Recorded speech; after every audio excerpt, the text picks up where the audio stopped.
Hello friends, good evening. Welcome to number profession. मैं self Aastha स्वागत करती हूँ आपका हमारे यूट्यूब चैनल पे। मैं फिर आ चुकी हूँ यूपीएनएचएम सीएचओ का जो एग्ज़ाम होने वाला है 4 सितंबर को और 7 सितंबर को। तो कई सारे कैंडिडेट ने मेरे से डिमांड करी थी कि मैम इस एग्ज़ाम को क्रैक करने का कोई ट्रिक दीजिए और क्वेश्चन पेपर पुराने जो हैं वो प्रोवाइड करवाइए। साथ में सिलेबस क्या है, कैसे कैसे क्वेश्चन आएंगे, कैसे हमारा सिलेक्शन जो होगा पक्का होगा, साथ में कितने नंबर पाएँ कि हम अपने मन माफिक जगह पर पोस्टिंग पा सकें। और लास्ट टाइम जो है आपका ये गोल्डन टाइम चल रहा है इस एग्ज़ाम को क्रैक करने के लिए, तो कैसे तैयारी करें कि इस एग्ज़ाम को 100% क्रैक कर लें। तो इस वीडियो में मैं बहुत सारी चीज़ें डिस्कस करने वाली हूँ, तो वीडियो को लास्ट तक ज़रूर देखें। अगर वीडियो पसंद आए तो वीडियो को लाइक करें, ना पसंद आए तो डिसलाइक का ऑप्शन भी है। चैनल को आपने हमारी सब्सक्राइब नहीं किया तो सब्सक्राइब कर सकते हैं। चलिए टाइम नहीं वेस्ट करते हैं। सबसे पहले मैं बात करूँ कि आपने अगर एडमिट कार्ड डाउनलोड नहीं किया है, एडमिट कार्ड आ चुका है, सभी लोगों ने आई थिंक डाउनलोड कर लिया होगा, अपना एग्ज़ाम सेंटर देख लिया होगा। साथ में मॉक टेस्ट का भी कह सकते हैं कि लिंक एक्टिवेट हो गया। मॉक टेस्ट से आपको पता चल जाएगा कि किस सब्जेक्ट से कौन कौन से क्वेश्चन आएंगे। ऑलरेडी आपने सिलेबस कहीं ना कहीं से देखा ही होगा, तो इसमें भी मॉक टेस्ट ऑन हो चुका है। तो मॉक टेस्ट में 2 सेकंड में आपको बता देती हूँ कि मॉक टेस्ट में कौन से क्वेश्चंस कितने कितने क्वेश्चन आएंगे, कितने नंबर के आएंगे, टोटल डिटेल में मैं बता देती हूँ। और साथ में सिलेक्शन के लिए कितने नंबर आपको पाने हैं ये भी मैं वीडियो में बता देती हूँ। और जो लोग तैयारी कर रहे हैं इस एग्ज़ाम के लिए, मैं थोड़ा सा मोटिवेशन भी दूंगी ताकि आप इस एग्ज़ाम को 100% क्रैक कर सकें। चलिए वीडियो की शुरुआत करते हैं। सबसे पहले मैं ऑफिशियल साइट पे चलती हूँ। मॉक टेस्ट कैसे स्टार्ट हुआ है ये देखते हैं। ये यूपीएनएचएम की ऑफिशियल साइट पे मैं आ चुकी हूँ। यहाँ से आप यूपीएनएचएम की ऑफिशियल साइट पे सर्च कर सकते हैं। फिर अभी जो है आज के डेट में ही मॉक टेस्ट का लिंक ऑन हुआ है। तो जैसे ही आप स्क्रॉल करोगे तो यहाँ पे देख सकते हैं कि नोटिफिकेशन बार में यहाँ पे आज की डेट में आया हुआ है। जैसे हम इसके स्क्रॉल करके नीचे जाएंगे तो यहाँ पे देख सकते हैं कि 26 अगस्त को आया हुआ है मॉक टेस्ट या फिर डमी सीबीटी। तो इसमें पूरा जैसे आपका मेन एग्ज़ाम होने वाला है सेम चीज़ वही चीज़ आपको इसमें जैसे ही आपके स्क्रीन पे ऐसा आएगा। तो जो लोग एग्ज़ाम पहले से दिए हैं उनको ज़्यादा एक्सप्लेनेशन की ज़रूरत नहीं है, जो फर्स्ट टाइम दे रहे हैं तो उनके लिए ये ज़्यादा इंपॉर्टेंट है। तो जैसे ही आप इसको क्लिक करोगे तो यहाँ पे ये एग्ज़ाम जो होने वाला है दोनों लैंग्वेज में होगा। आप हिंदी में देना चाहते हैं हिंदी में दीजिए, इंग्लिश में देना चाहते हैं इंग्लिश में दीजिए। बीच बीच में अगर आपको लैंग्वेज समझ नहीं आ रही तो आप हिंदी से इंग्लिश में कन्वर्ट कर सकते हो, इंग्लिश से हिंदी में कन्वर्ट कर सकते हो। 120 मिनट का पेपर होगा, मीन्स कि 2 घंटे का पेपर है और आपको 100 क्वेश्चन करने हैं। तो 1 मिनट से ज़्यादा का टाइम आपको मिलेगा एक एक क्वेश्चन के लिए। फिर आप अगर इसमें ये दिया हुआ है कि अगर वाइट है तो मतलब कि आपने क्वेश्चन को नहीं देखा है, अभी विजिट नहीं किया। अगर रेड है तो रेड का मतलब आपने क्वेश्चन को आंसर नहीं किया है। ग्रीन का अगर उस पर सिंबल बन के आ रहा है तो ग्रीन मतलब कि आपने आंसर दे दिया है और उसको मार्क फॉर रिव्यू नहीं किया, मतलब फाइनल आंसर दे दिया। अगर आपका ये पर्पल दिखाई दे रहा है मतलब कि आपने क्वेश्चन को आंसर नहीं किया है और साथ में आपने मार्किंग भी नहीं करी है। तो ये जो मार्क कर दिया है मतलब कि आपने मार्किंग कर दी है लेकिन आपने उसको आंसर नहीं किया है। अगर ऐसे ट्रिक करके और ब्लू दिखाई दे रहा है मतलब कि आपने क्वेश्चन को मार्क फॉर रिव्यू लगाया है और साथ में ट्रिक कर दिया। तो एक चीज़ इसमें इम्पॉर्टेंट है कि अगर आप मार्क फॉर रिव्यू लगाते हैं और फिर उसके बाद से आप उसको मतलब कि सबमिट नहीं करते हैं, सेव सबमिट नहीं करते हैं बाद में, तो वो जो है मतलब उसके मार्क्स नहीं मिलेंगे। तो जब भी क्वेश्चन अटैम्प्ट करें तो पूरी तरीके से क्वेश्चन अटैम्प्ट करें। फिर यहाँ पे जब नेक्स्ट करेंगे तो नेक्स्ट करने के बाद आप इस पे ऊपर देख सकते हैं कि एक पॉइंट आएगा, उसको परमिशन देना होगा। परमिशन देने के बाद से आप यहाँ पे देख सकते हैं कि लैंग्वेज आपको चूज़ करना होगा, हिंदी या इंग्लिश जो भी आपका लैंग्वेज होगा उसको चूज़ कर सकते हैं। फिर आपको यहाँ पे कंसिडरेशन देना होगा। फिर मॉक टेस्ट जब स्टार्ट होगा मतलब कि मेन एग्ज़ाम भी सेम और सेम ऐसे ही होने वाला है। तो इसमें देखिए कि क्वेश्चन किस सब्जेक्ट से पूछे जाएंगे ये भी इम्पॉर्टेंट है। इसमें आप इंस्ट्रक्शन देख सकते हैं, इसमें कोई भी माइनस मार्किंग नहीं है। और क्वेश्चन की मैं बात करूं कि किस चीज़ से क्वेश्चन पूछा जाएगा तो इसमें जैसे कि आप देख सकते हैं कि मिडवाइफरी एंड गायनकोलॉजी से 8 क्वेश्चन आएंगे, कम्युनिटी हेल्थ नर्सिंग से 8 क्वेश्चन आएंगे, चाइल्ड हेल्थ नर्सिंग से 8 क्वेश्चन आएंगे, मेडिकल सर्जिकल से 8 क्वेश्चन आएंगे, education communication and environmental hygiene से 8 क्वेश्चन आएंगे, मेंटल हेल्थ नर्सिंग से 8 क्वेश्चन आएंगे, न्यूट्रिशन और फर्स्ट एड से भी ये 8-8 क्वेश्चन आएंगे। और साथ में जो आपका बेसिक एनाटॉमी फिजियोलॉजी है उससे भी 8 क्वेश्चंस आएंगे। फिर एडमिनिस्ट्रेशन एंड वार्ड मैनेजमेंट, ये बहुत ही ज़्यादा इंपॉर्टेंट है। इसके क्वेश्चन मतलब बहुत ही ज़्यादा कह सकते हैं कि लेवल थोड़ा हाई रहता है। 8 क्वेश्चन आएंगे। जनरल एप्टीट्यूड से 5 क्वेश्चंस आएंगे जिसमें आपका बहुत सारे एप्टीट्यूड के अगर आपने क्वेश्चन नहीं किए हैं तो अगर आपने बुक नहीं परचेस किया तो कोई भी आप सॉल्व ले सकते हैं। फिर रीजनिंग के लिए 5 का रीजनिंग बहुत ही ईजी होगा, आप इसको अटेंड कर सकते हैं। एप्टीट्यूड के क्वेश्चन भी ईजी आएंगे, आप इसको अटेंड कर सकते हैं। लेकिन जो जनरल अवेयरनेस के क्वेश्चन आते हैं ये आपको मतलब थोड़े टफ मिलेंगे, और ऐसा मिलेंगे कि शायद आप उसको अटेंड ना कर पाएँ, क्योंकि बहुत ही ज़्यादा पुराने क्वेश्चन पूछ देता है कभी। तो क्वेश्चन पेपर में आपको दिखाऊँगी कि कैसे क्वेश्चन थे। और कंप्यूटर से आपको 5 क्वेश्चन मिलेंगे। कंप्यूटर के बेसिक क्वेश्चंस ही आते हैं। अगर आपने कोई भी कंप्यूटर का बुक पढ़ लिया बेसिक चीज़ों का, तो उससे आप सॉल्व कर सकते हैं। तो टोटल 100 मार्क्स के क्वेश्चन आएंगे। सब्जेक्ट यही सारी चीज़ें पूछी जाएंगी, तो सेम चीज़ें आपको एग्ज़ाम में देखने को मिलेगी। जैसा आपको मॉक टेस्ट में दिख रहा है सेम ऐसे ही आपको एग्ज़ाम में क्वेश्चंस पूछे जाएंगे। हर एक मतलब सब्जेक्ट से 8-8 क्वेश्चंस होंगे। रीजनिंग और जनरल अवेयरनेस और फिर बेसिक कंप्यूटर के 5-5 क्वेश्चंस होंगे। तो ऐसा क्वेश्चन का फॉर्मेट होने वाला है। तो जो लोग भी एग्ज़ाम देने जा रहे हैं वो लोग मॉक टेस्ट ज़रूर अटेंड करें और उसी के अकॉर्डिंग अपनी प्रिपरेशन करें।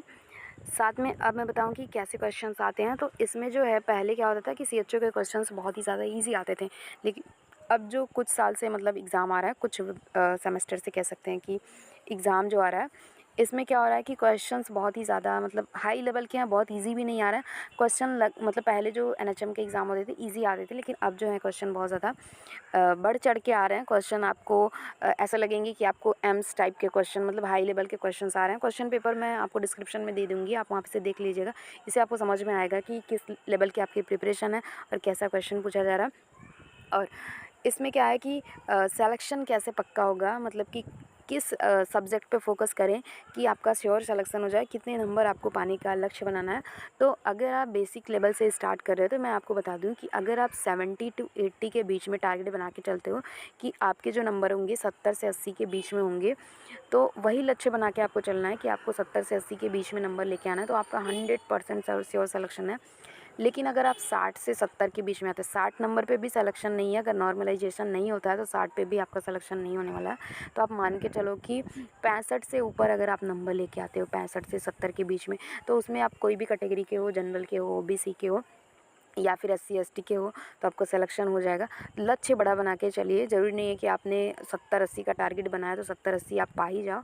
तो कम से कम आप टारगेट बड़ी बना के चलो कि 70 से 80 के बीच में आपको नंबर लेके चलना है, ताकि अगर नॉर्मलाइजेशन ना भी हो तब भी आपका सिलेक्शन श्योर हो जाए। क्योंकि जब हार्ड शिफ्ट में पेपर होता है तो नॉर्मलाइजेशन में 10 number, 12 number, 15 number, 20 number, 25 number तक भी बढ़ते हैं।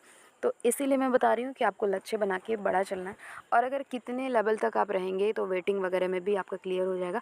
तो अगर आप 50 से 55 के बीच में हैं, ओबीसी जनरल का नहीं, मतलब अगर ओबीसी और एससी कैटेगरी में है 50 से 55 के बीच में, तो आपका वेटिंग में चांस है होने का। लेकिन डिपेंड करता है कि नॉर्मलाइजेशन कितना हो रहा है। बेसिक नंबर नहीं, अगर नॉर्मलाइजेशन होता है तो उसके बाद का जो आपका नंबर होगा उस पर आपका सिलेक्शन हो जाएगा। तो एक मैं क्राइटेरिया बताऊं कि अगर आपका 60 से एबव नंबर है तो सिलेक्शन आपके से हो रहा है। तो लक्ष्य बना के चलिए कि आपको इतने नंबर पाने हैं। अब लास्ट टाइम में प्रिपरेशन कैसे करना है मैं आपको बता दूँ कि आज तक का मैंने जितना भी सीएचओ का एग्ज़ाम दिया है, कभी ऐसा नहीं हुआ कि मेरे से सीएचओ का एग्ज़ाम नहीं निकला। ये अलग बात है कि हमने सीएचओ को भी ज्वाइन नहीं किया। सीएचओ आप एक प्लेटफॉर्म लेके चलो कि ये एक प्लेटफॉर्म है, आप यहाँ पे आओगे, कुछ टाइम के लिए जॉब करोगे, आपका भी मन इस जॉब से हट जाएगा तो आप उसको छोड़ दोगे, अगली जॉब की प्रिपरेशन करोगे। तो अभी जब तक आपके पास कोई भी जॉब नहीं है तो आपके लिए ये बहुत अच्छी अपॉर्चुनिटी है। और मतलब सीएचओ जॉब आपके लिए बहुत अच्छी अपॉर्चुनिटी है। पे स्केल भी अच्छा है, सैलरी भी आपको अच्छी खासी मिलेगी और एक आपको रिस्पेक्टेड पोस्ट भी मिलेगा। तो अब मैं बताऊं कि लास्ट टाइम में प्रिपरेशन कैसे करना है। तो लास्ट टाइम में प्रिपरेशन का यही एक ट्रिक है कि आप कहीं से भी पढ़ाई कर रहे हो, डजंट मैटर्स कि आप कौन सी कोचिंग, आप ऑनलाइन ऑफलाइन या फिर कौन सी बुक से पढ़ रहे हो, किसी भी कोचिंग से पढ़ रहे हो तो रेगुलर उसी चीज़ पे फोकस करो। कुल मिला के जो आपका सिलेबस है, ये जो सिलेबस है आपका, तो इसमें जो मिडवाइफरी एंड गायनेकोलॉजी है उसमें भी आपको बेसिक क्वेश्चंस नहीं आ रहे हैं। जैसे कि लेबर वगैरह के पहले क्वेश्चंस पूछे जाते थे, लेकिन बहुत बेसिक अब नहीं आ रहा। प्रायोरिटी वाइज क्वेश्चन तो इसमें नहीं आते हैं, लेकिन बहुत बेसिक क्वेश्चंस भी नहीं आते हैं। तो थोड़ा डीप पढ़ने की कोशिश क्या करिए। अगर आप किसी कोचिंग से पढ़ रहे हैं या फिर कैसे भी पढ़े, तो लास्ट टाइम में आप क्वेश्चन प्रैक्टिस करिए। लेकिन अभी जो है सिलेबस को पूरा समराइज़ करना है, जितने भी इसमें क्वेश्चंस मतलब जितने भी टॉपिक्स दिए गए हैं। तो लास्ट मोमेंट में एमसीक्यू तभी आप पढ़ें जब आपका थ्योरी पूरा, मतलब कह सकते हैं कि थ्योरी एक बार रिवीजन हो चुका है। क्योंकि लास्ट मोमेंट में आपको अपनी थ्योरी का एक बार रिवीजन, मतलब सुपरफिशियल रिवीजन करके जाना है। जो भी टॉपिक्स आप पढ़े एक नज़र में, सरसरी नज़र से पढ़ के जाएँ, ताकि मैक्सिमम आप क्वेश्चन अटैम्प्ट कर पाएँ। मिडवाइफरी एंड गायनेकोलॉजी के डीप क्वेश्चंस पढ़िए, मतलब कि पहले बेसिक लेवल के आते थे, अभी बेसिक लेवल के नहीं आ रहे हैं। कम्युनिटी हेल्थ नर्सिंग से भी रिलेटेड अगर आपकी तैयारी है, बेसिक क्वेश्चन से लेके थोड़ा डीप क्वेश्चंस भी पूछे जा रहे हैं। क्वेश्चन पेपर मैं आपको दिखा दूंगी तो आपको आइडिया मिल जाएगा। चाइल्ड हेल्थ नर्सिंग हो गया, mental health nursing, medical surgical से तो कोई भी लिमिटेशन नहीं है कि कहाँ से क्या पूछा जाएगा। हेल्थ एजुकेशन कम्युनिकेशन स्किल जो होता है, इससे थोड़े हार्ड क्वेश्चंस बनते हैं और क्वेश्चंस ऐसे घुमावदार होंगे कि आपको मतलब आंसर में कन्फ्यूजन हो सकता है। मेंटल हेल्थ नर्सिंग से थोड़े इजी टाइप के क्वेश्चंस आते हैं। न्यूट्रिशन से ठीक ठाक क्वेश्चंस आ जाते हैं। फर्स्ट एड से भी ठीक आएंगे। एनाटॉमी एंड फिजियोलॉजी थोड़े से घुमावदार हो सकते हैं, लेकिन इतने भी नहीं कि मतलब बेसिक क्वेश्चंस आते हैं एनाटॉमी फिजियोलॉजी में, आप इसको कर सकते हैं। मतलब वन लाइनर क्वेश्चंस ही आएंगे। एडमिनिस्ट्रेशन और वार्ड मैनेजमेंट के क्वेश्चन आपको थोड़ा सा घुमा सकता है, क्योंकि इस सब्जेक्ट पे कैंडिडेट जो है फोकस नहीं करते हैं, और जो इसमें क्वेश्चंस आते हैं वो थोड़ा मतलब बेसिक लेवल के नहीं होते हैं एडमिनिस्ट्रेशन के हिसाब से बेसिक लेवल के, लेकिन समझ से थोड़े से वो होते हैं, मतलब इजी नहीं होते हैं। तो ये आपका सिलेबस है। अब मैं बात करूँ कि रीजनिंग और एप्टीट्यूड की, तो आपको मैं बता दूं कि सिर्फ और सिर्फ जनरल अवेयरनेस को छोड़ दूं इसमें, जो क्वेश्चंस है जनरल अवेयरनेस के, बाकी आप एप्टीट्यूड जो है वो भी लगा लोगे अगर आपने थोड़ी सी भी प्रिपरेशन करी होगी। एकदम बेसिक लेवल के क्वेश्चन आते हैं। और रीजनिंग के क्वेश्चन मैं बता रही हूँ कि अगर 5 क्वेश्चन पूछेंगे रीजनिंग के, तो आप 5 के पाँचों भी लगा के आओगे। ईजी क्वेश्चन आते हैं। कंप्यूटर का जो क्वेश्चन आएगा, अगर आपने थोड़ी सी बेसिक चीज़ें कंप्यूटर में पढ़ी होंगी तो आप इसको लगा लोगे सिर्फ, ठीक है। तो आई थिंक ये सिलेबस आपने देखा होगा। अब मैं बता दूं कि कहीं से कोई मतलब नहीं है कि आप कौन से कोचिंग क्लासेस से पढ़ रहे हैं। उत्कर्ष ऐप से पढ़ रहे हैं, शिवांगी नर्सिंग से पढ़ रहे हैं, JINC से पढ़ रहे हैं, आरजे करियर पॉइंट से पढ़ रहे हैं, या फिर वुगली से पढ़ रहे हैं, किसी भी कोचिंग से पढ़ रहे हैं, चाहे ऑफलाइन ऑनलाइन कहीं से भी पढ़ रहे हैं। बस ये मैटर करता है कि आप कितना पढ़ रहे हैं। ये मैटर नहीं करता कि ये मैटर करता है कि आप कितनी बार पढ़ रहे हैं। सपोज़ कि आपके पास एक कोई सी भी बुक है, तो उसमें आप पूरे सिलेबस को कवर करिए। आपके पास PR यादव है तो सबसे अच्छी बेस्ट बुक है ये कम्युनिटी हेल्थ ऑफिसर्स की तैयारी के लिए या फिर NHM एग्ज़ाम की तैयारी के लिए। तो अगर आप PR यादव की ही बुक पढ़ रहे हैं तो एक ही बुक को पढ़िए, कई बार पढ़िए तो ज़्यादा बेटर है। 10 बुक को पढ़ने से बेटर है कि एक बुक को कई बार पढ़िए, ताकि आपके कॉन्सेप्ट क्लियर हो जाए। जो आपका क्वेश्चन आता हुआ है वो गलत ना हो, और जो नए क्वेश्चन नहीं आ रहे हैं तो वो आप गलत नहीं करोगे। आपको आएगा तो करोगे, नहीं आएगा तो नहीं करोगे। इसमें माइनस मार्किंग नहीं है, तो सारे क्वेश्चंस करना कंपलसरी है। और मैं बात करूं कि जो एग्ज़ाम है, एग्ज़ाम को करने का मैं ट्रिक बता रही हूँ कि जब भी आप क्वेश्चन एग्ज़ाम में मॉक टेस्ट में स्टार्ट करें, तो कभी भी रीजनिंग वगैरह पे ना जाएं। सबसे पहले आपके नर्सिंग के पोर्शंस स्टार्ट करें और सब्जेक्ट वाइज आप करते जाएं। सीरियल से आप उसको अटेंड करते जाएं।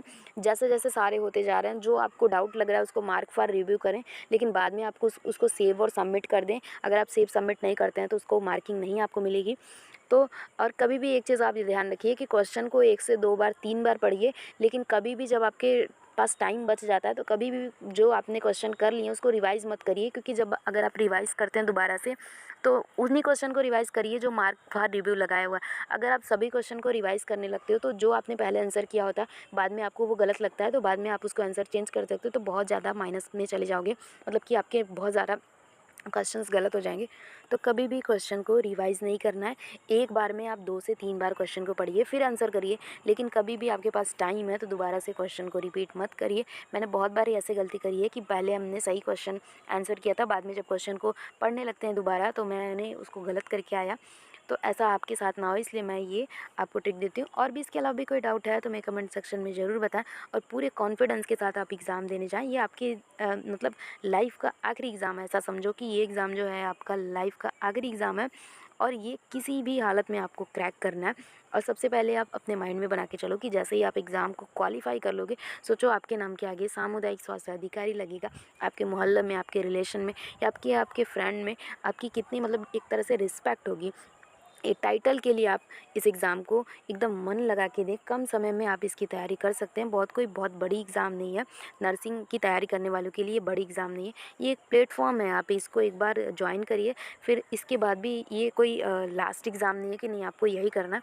इसके बाद भी आप अच्छे एग्ज़ाम में आपको पोस्टिंग लेनी है। तो ये एक प्लेटफॉर्म है, एक बार इस पर आ जाइए। फिर उसके बाद यहाँ से बैठ के आपको देखना है कि आपको कहाँ तक जाना है।